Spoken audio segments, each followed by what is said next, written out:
kerbau nyangkut ini sudah selesai. Bagaimana komentar adik ini terhadap kegiatan penyelamatan kerbau nyangkut di sawah? Silakan adik.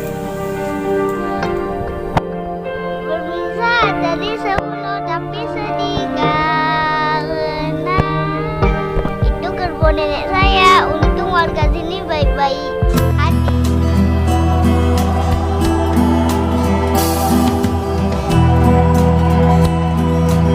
Kerbaunya lemah sekali akibat terjebak di lumpur hidup.